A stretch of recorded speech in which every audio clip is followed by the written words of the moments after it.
Welcome to the Existential Empath Podcast. My name is Tanya, and I am an intuitive empath. My intention is to share valuable tools and techniques that I have learned so you can tap into your own inner healer naturally and intuitively. I am really excited about the guest that we have today. I have Tracy King here with me today, and Tracy is an intuitive channel, transformational teacher, and the host of the Gritty Mystic podcast, where she has illuminating conversations on spiritual development, which inspire divine breakthroughs. For more than 20 years, Tracy has dedicated her career to designing transformational experiences through a formula of aligning, allowing, and being that she shares through her channelings and her teachings. Her work synthesizing how brains learn into a model for crafting transformational experiences has been featured on NBC, ABC, Fox, Forbes, and hundreds of nationally syndicated television, newspaper, and magazine outfits. Tracy, I am so honored and excited to have you on my show today. It is amazing to be here with you. Thank you so much. I'm looking forward to this. Me too. So we are going to talk about embodying the soul self, the power of spiritual alchemy. So before we dive into that, let's talk a little bit about what is a mystic and what is a channel, and do they differ from psychics and mediums? Oh, that's a great question. Great question. So mystics are people, regardless of belief system, that have a direct divine experience. And they're typically people who help others understand the mystery and make it practical and actionable for other people to participate and have their own direct experience with the divine. And so that's, for me, is what it's all about. That's what my work is all about. And the gritty part is because I keep it real. I like the gritty part. Yeah. You're being your authentic self, and that's absolutely. No one else can be you, right? So, for sure. In what ways do you channel information or receive downloads, Tracy? Yeah, so channeling is a beautiful thing that everyone can do. When people say they're having hits, sometimes that could come in the form of their higher self or their spirit guide team, like giving them content, right? That's a form of channeling. It's really all about us connecting, just kind of like raising our consciousness level so that we can connect with that guide sphere and directly receive those insights that are applicable to our now moment. So that's really what channeling is about. There are people out there who are professionals who really, create a body of work with a particular entity and really offer us some fresh perspectives on what this reality is all about. Absolutely. And so, when I started working on developing my spiritual gifts, channeling was one of the first things that started to come through. It came through with automatic writing. It would come through with my clients. I would just start speaking. Light language started to come through. A lot of different information would come through. So it's like once you tune that antenna into that, your higher self, your soul self, it's like, ooh, all this amazing information just kind of flows through. And for me, it was at different times. Sometimes it'd be flowing through at 3 a.m. I was sometimes got to set boundaries. Exactly. And so I was watching something with Wayne Dyer in it. And Wayne said that's how he wrote most of his books. He would wake up at 2 a.m. and all of this channeled information would come through him. And so he loved that. Yeah, because it was this quiet time. So let's dive into the soul self. So is the soul self and the higher self, is that the same concept? Is that the same thing? It is in many ways. I use the term soul self because higher self comes with some weird baggage sometimes. And I actually find that terminology is limited when we can, broaden our perspective, the fact that your soul self or your higher self is the multidimensional you. It's the you with all of your concurrence, with all of your lives and all of your, infinite possibilities in this life. It's you who has evolved to be its own collective, right? And so there's so much rich wisdom and insight that can be derived from that multidimensional you, that soul self you. And in fact, a beautiful part of our experience now is that we can embody more of that in our now moment versus thinking it's something that's way far away that we have to like really meditate hard to connect to. We can become more of it, and that, you know, rich wisdom and intuition and just natural channeling ability can be part of your day-to-day experience. I love that. And, you know, because oftentimes we think it's outside of us. And, you know, Right. I talked recently on a show how I felt as if I had my a walk-in fractal aspect of myself come in. It was very Arcturian in nature. It was very serious. It was very get down to business. And this all transpired around my recent birthday, you know, back in March. And so, but I was talking about how I could look back at certain times in my life when I felt as if I was channeling different aspects of my soul self. And, you know, I've got a very playful, you know, aspect, and then I've got a much more serious aspect. And, you know, it's really funny how when it comes in, it's almost like, ooh, I can feel it. I can sense it, but I know it's me, you know, I know it's all me. It's just a different aspect of myself. So how do we embody this soul self? What does that entail? I love that question. This is for me where spiritual alchemy comes in, because it's a beautiful transformative map for how we can move from where we are to an expanded consciousness that just allows more and more of that embodied soul self to come through. And, you know, what that looks like, spiritual alchemy is it's got these three major phases that among the three phases are 7 processes. And within those processes are, you know, learning and healing and integrating those learnings and healings so that you can become more of who you are, right? And I view it, when I hear people talking about awakening, they're often talking about the series of awakenings, those 3 main, you know, phases of spiritual alchemy. Often at the beginning of the process, we're like, wait a minute, there's more to this experience than I first thought. And we enter into the first phase of spiritual alchemy where there's a lot of wound work. There's a lot of healing that we have to do, a lot of deconstructing, decolonizing beliefs, taking a look at what we truly do want to believe and what's programming that we're ready to discard, right? And in that process, we heal and become more of ourselves. And then we realize, wait a minute, I'm more than just this person right here. I'm more than the integration of my conscious and my subconscious mind. I'm, you know, a bigger being than that. What does that mean for me? And we go on this new awakening journey in the spiritual alchemical process. And there's deeper learnings, and we return to things we thought we had healed, but we can go deeper in it now, right? The spiral. That can feel frustrating, but it's, you know, it helps us, you know, elevate, you know, our experience to a whole new level. And then we realize I'm not just me, and I'm not just this being, I'm a we, right? And part of this greater collective consciousness. And suddenly what we think of as manifesting and creating our own experience becomes a collective process. And I love thinking about this as an individual, but also thinking about how this paradigm helps us just understand what we're going through right now. I mean, we're having a massive collective awakening. And it's like we're having an individual and collective awakening. Right?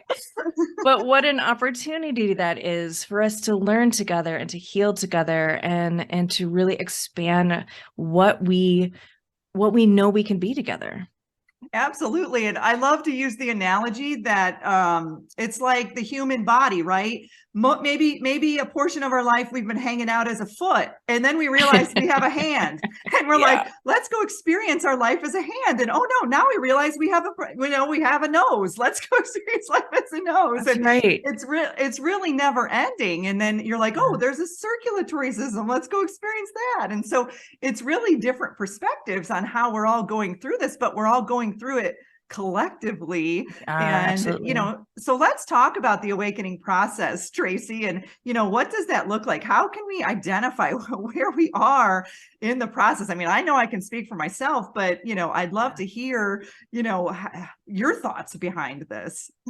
Yeah. I mean, that initial awakening of realizing that you're more than what you've conceived yourself to be in your life can sometimes be a tragic happening in your life.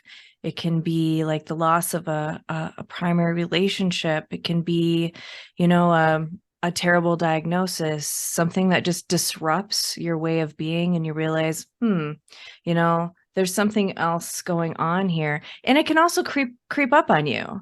And it can just feel like a dissonance inside. And you're like, I'm just not sure all of this that I've been doing and, conforming to is really me, right? Yeah. For me, I personally call it my dumpster fire moment.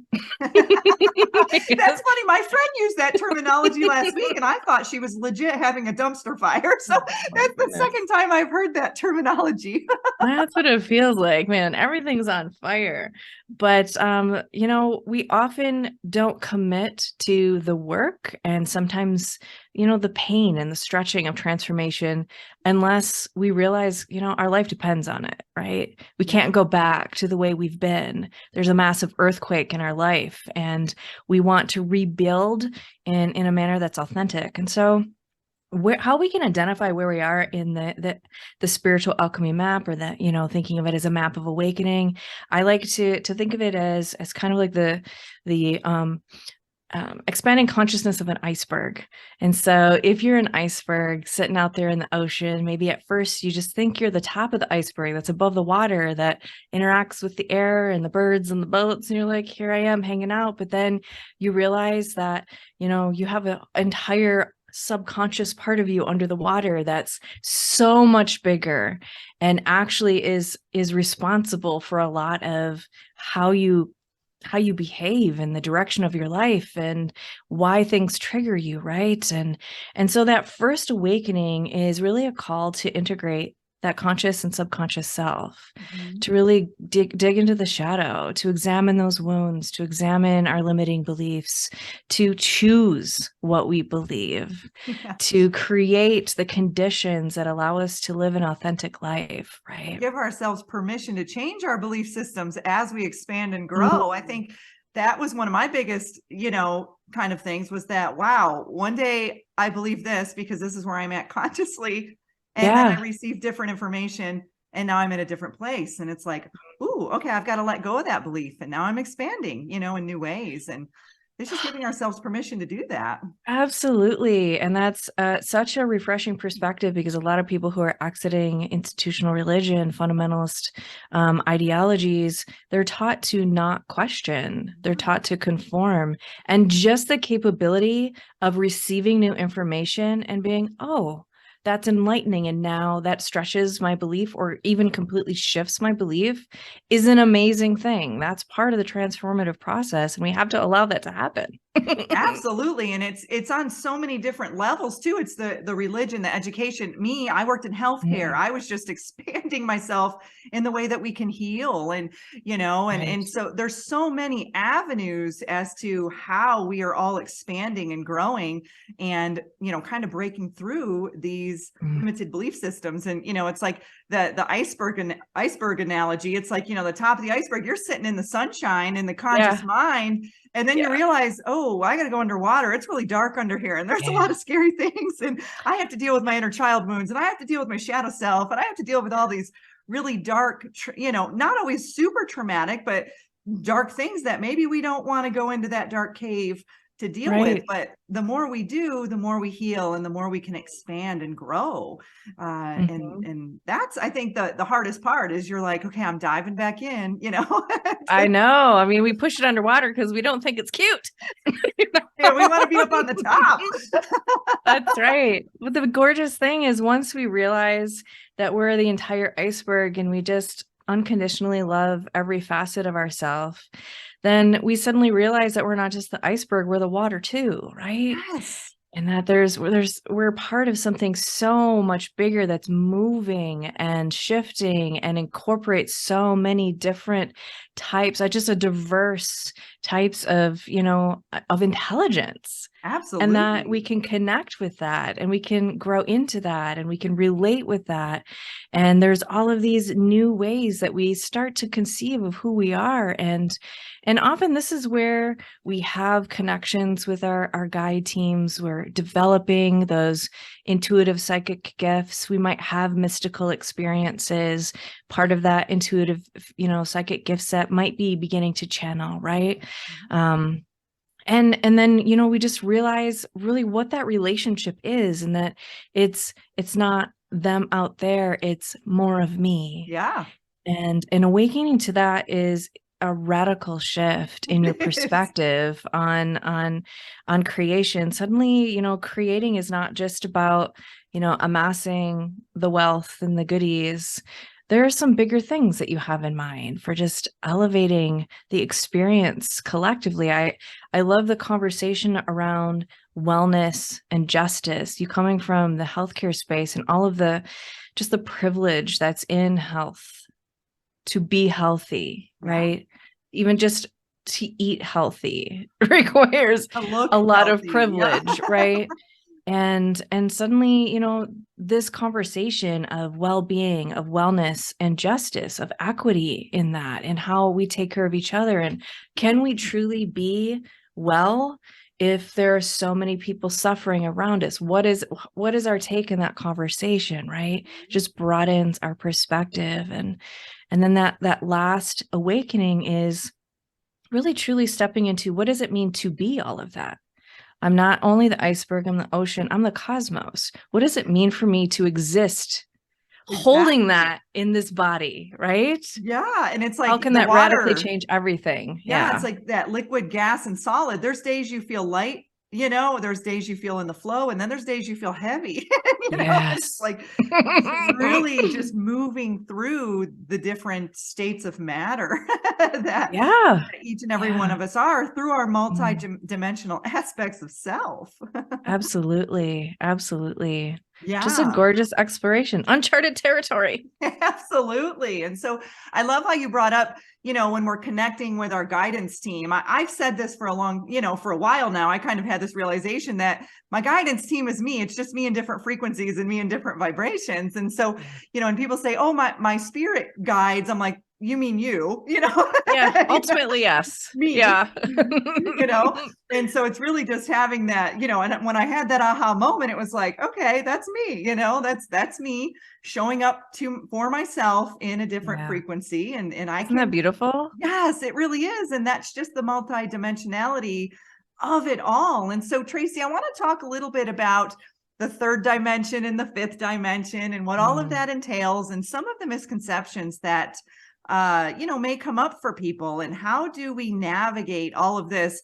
I'm living in 5D, I'm living in 3D, all of this, kind of part of the awakening process. Oh, my friend, there is so much happening. Yeah. So here's my take on it is, again, since, I'm coming from a fundamentalist background and have deconstructed that religious background. If someone comes from a high control religion, or if they even come from a background in high control relationships, there is this pressure, internal pressure to escape. And a lot of the narrative that I'm seeing out in the interwebs, in the conversations about ascending to 5D, is escapism. It's like Rapture 2.0, And I'm like, that's not how it works, my friends. I mean, I understand wanting to not feel this heaviness, not wanting to experience this turbulence, but the truth is we created it. And the truth is we can create something new. And so, yes, we are evolving. More people are just awakening to the sense of who they are than ever before. More people are moving through these stages of awakening, realizing their guidance, their internal guidance, their guide team is actually them. And wow, how, we're part of this massive collective of love beings, right? Yeah. And we can embody that and really think about and be intentional about what we want to create next. We will be creating whatever we ascend to, right? Yeah. Anything that, that we move to will be us. It's all a part of us. And so, yeah, I'm not on board with the escapism. I'm not on board with we're going to yeet out of here and leave the rest of you baddies back here. Exactly. And so, a lot of it is integration, and it's really like being consciously aware of when you're in those different frequencies, those denser frequencies. And kind of like in the movie The Matrix, when Neo wakes up to the reality that there is a matrix, he now can consciously be aware of it. And so that's kind of where I'm at. It's really just, we're never going to escape the third dimension. We're never going to escape the matrix, because there isn't just one matrix. It is infinite matrices, and we create our own matrix. Right. Our reality, right? We chose to be here. Yes. And so, and the thing is that, part of our role here in this process too, is to hold our frequency. We're mastering our own frequency. And as we do that, like you said, we are creating our new reality, our new earth, so to speak. And so it's really an individual, going within process, but yet collectively we're connecting, on this deeper, more expanded level. And so I love this conversation, because I see that too. It's like, we're all waiting for a solar flash or solar flare to happen, and boom, we're waking up in we're out of here land tomorrow. And I'm like, I've never bought on to that, not saying that the energies aren't intensifying and, things are happening. Of course that is, but, I've never really, fed into that. It's just, we're all having our own internal solar flash, happening.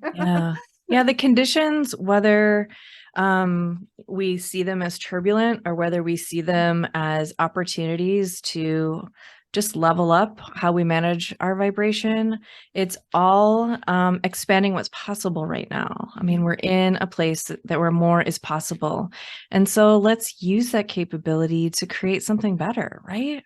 Absolutely. And, I read The Divine Matrix by Greg Braden, and he talks a lot about how you can actually look out the window and look at the weather, and it gives you a good indication of what's going on inside of you. So if it appears cloudy, what's cloudy inside of you? If it appears stormy and chaotic, what's stormy and chaotic inside of you? So, if you are sensing and feeling these energies super strongly and super intensely, what do we need to go inside, go within ourselves and say, okay, why am I feeling these so powerfully and intensely? And this was kind of an area that I started to do myself. It was like, no, I think my thoughts were telling me, oh no, it's eclipse season. Oh no, it's Mercury retrograde. Oh no, it's all of this. And so my body was like, okay, where I had to check myself and say, no, Tanya, your beliefs, your thoughts around this energy is actually what's creating the physical manifestation in your body, and not to say that, of course, the energy does affect us, we're physical beings, but I think I was creating more of it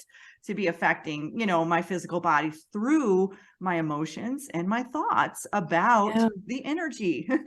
These conditions are mirroring things to us. And so if we feel triggered, it's an opportunity to reflect. And I like to think about things like astrology as weather, and you dress for the weather. It's not like the weather has to wreck everything. I mean, put on a raincoat. I mean, I've lived through hurricanes, I've lived through blizzards, and I'm doing just fine. That's right. Dress for the weather. Exactly. So, Tracy, I want to talk a little bit about some of the ancient technologies and how we can use some of these in modern times. I've done a few shows on this in the past. I do what's called grid work, and I go, out and help clear the sacred sites in the land. And I want to kind of have your perspective on what are some of the ancient technologies that we look as, new age or whatever, but really it's ancient age, and in this information that's actually coming forth, for us to remember. Right. One of the most powerful things often, right? Some of the most powerful practices look simple. Working with them tends to be more challenging. And, but one of the most powerful practices that is in, ancient literature, back to ancient Kemet, before it was, even called it Egypt, is the practice of finding your still point and expanding that. So like we think about, we have to meditate and we have to have mindfulness and we have to get still. We think about present moment awareness, and that's just the first step. So once you have achieved and understand what that feels like inside of you, it's like doing the intentional work to expand that, that spaciousness in yourself. And so that starts as internal work, but then stepping that out into your conscious life. And so it's kind of like taking the dream state into the conscious world. So once you expand that spaciousness, and through that spaciousness is where there's just the direct contact and the direct flow of the internal wisdom that you have, your multidimensional wisdom that can then inform every decision you make. That can inform every relationship you encounter. And suddenly we're taking, we have this, our anchor is really in our infinite experience versus our, now moment incarnate experience. And so it radically shifts everything we do. And it's like the people who are able to achieve that, that's where all of the stories and legends and sometimes mythos come about people like creating miraculous conditions, right? It's because they're operating from that infinite spaciousness. And so while, it sounds super simple, whatever you can do to understand where still point is for you, how to like access that, practice accessing it, and then expanding that spaciousness and then stepping that out into your day. I mean, really, that's key to any work that we ever do. And that's a big part of embodying that soul self perspective. Is still point the same as 0 point? Are those similar? I am not sure if they're the exact same thing. Still point is just how my guide team has, worked with me and the terminology that they've used. And I have seen other people using it that, they're coming from a different perspective, but it seems to be the same thing. So it may or may not be. Tell me more about 0 point. I don't know. 0 point is, it sounds very similar. It's getting to that point of being the observer versus being, you're just kind of in that state where you're in your body, but you can sense outside of your body. You're, just not really moving towards one polarity or the other. You're kind of just in that zero state, 0 point. So, so I don't know. That sounds similar. It is all about being, and that all of our doing, instead of focusing on the doing happens because of the being. It's because of who you are being. And so then there's less flailing about in our lives. There's less drama because everyone's coming from that spaciousness. And that's where we can really create our realities. And I'll do that. It's like, okay, I'm having a day where I'm like, this is not how I want this day to go. So I will sit and get into the still point, get into the 0 point and say, okay, let me visualize and focus on what how I want this day to go and really put the energy towards that.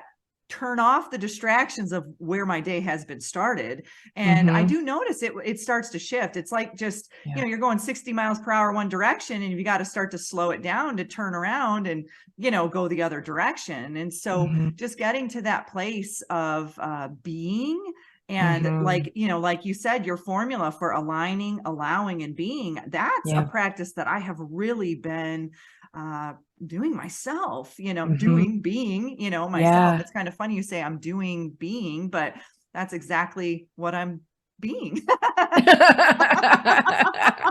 Yeah, that's funny. Yeah, when I was first working with that framework, which, layers right on top of those 3 phases of spiritual alchemy, which I love. I'd be like, yeah, you're telling me to be, but how do I do that?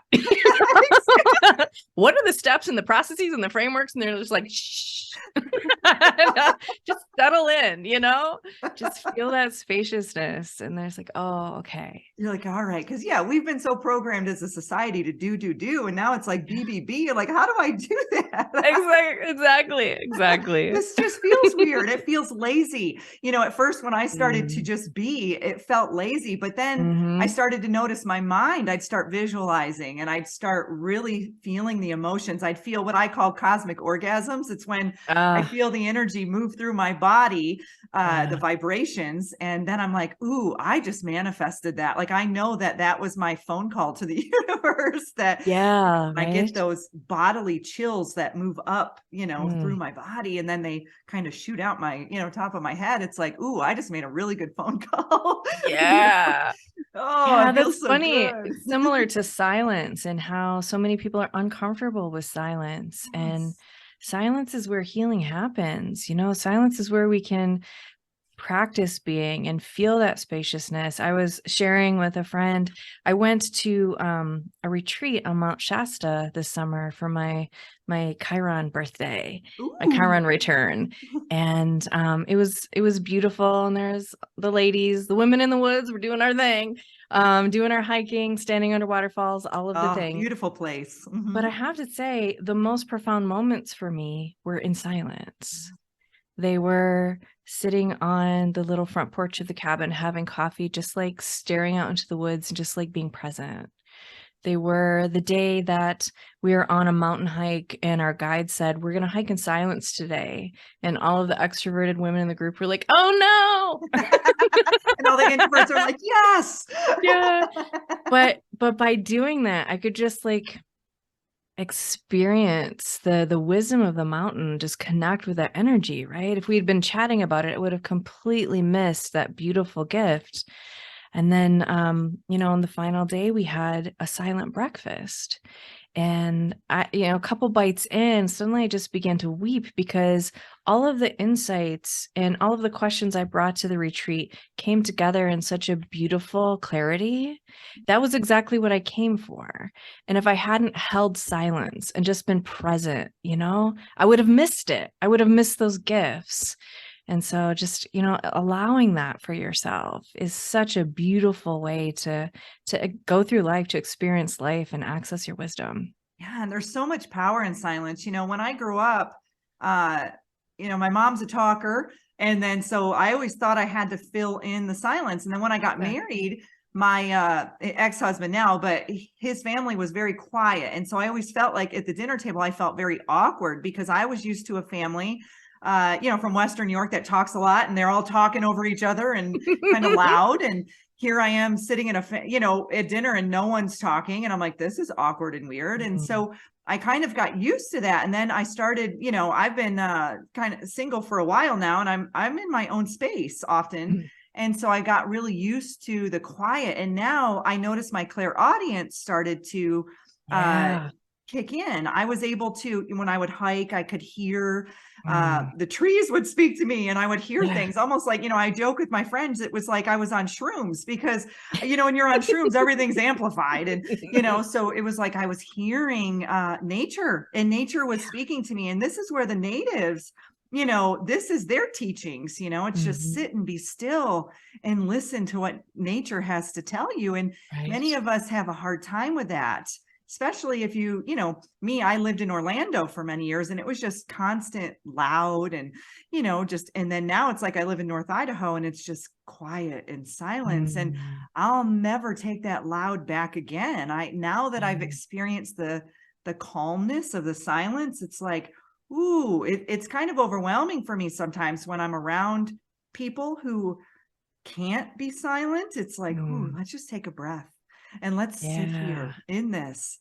And, but yeah, I can't judge that because I was them at one time. I was the talker, and so it's really just finding that balance, within ourselves, that balance of, knowing when to speak and knowing when to be silent. And that takes a little bit of work. It does. It does. And we're steeped in hustle culture and filling the silent spaces with conversation and feeling like we always have to be doing, and relaxing is lazy, It's like, just listen to your nervous system for a minute. I mean, we're running on cortisol, and no wonder everyone is like battling all of these chronic conditions. It's, we can find a better balance in there. We can. And boy, does it feel good when you do. It's like, my nervous system is like, thank you for listening to me. Finally, after 40 years. This is what it feels like to not have anxiety. Oh my word. I know. It's like, oh, it's delicious. I love it. And I don't want to go back to that high anxiety, stress environment. So, Tracy, what services do you provide, and how can people reach out to you to find out more information? Yeah. Well, of course, the Gritty Mystic podcast is free and available and out there. So tune into that. Episodes come out bi-weekly. I'm also a transformational coach. And so I coach people on a 1 session or a 6 block packs basis. And so we can connect about that. And we really do more of this practice of stepping into being and seeing what that feels like and how to expand that into our waking life. We do talk about where we are in the phases of spiritual alchemy, just so you have a "you are here" orientation of appreciating all that you've accomplished and what's possible if you want to step into it. I have some courses that I had online, but I pulled them out because I'm getting ready to release an app for Gritty Mystic.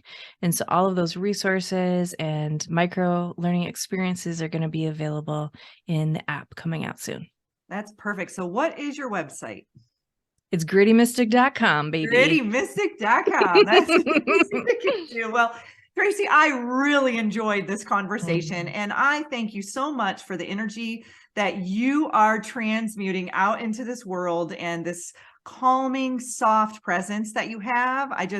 Gosh, my nervous system feels good right now. It feels really relaxed. And thank you for harmonizing with my vibration today and just, allowing for this energy flow of dialogue to just really, provide value to all of our listeners and all of our watchers out there today. So thank you so much for spending time with us today. Oh, thank you. Big hugs back at you. Thanks, Tracy. You deserve to navigate your life as an empath in alignment with health, happiness, and abundance. To learn more about the services that I provide, including Beyond Quantum Healing Hypnosis, EFT tapping, and the Emotion Code, visit my website at www.thesoulcafe.org.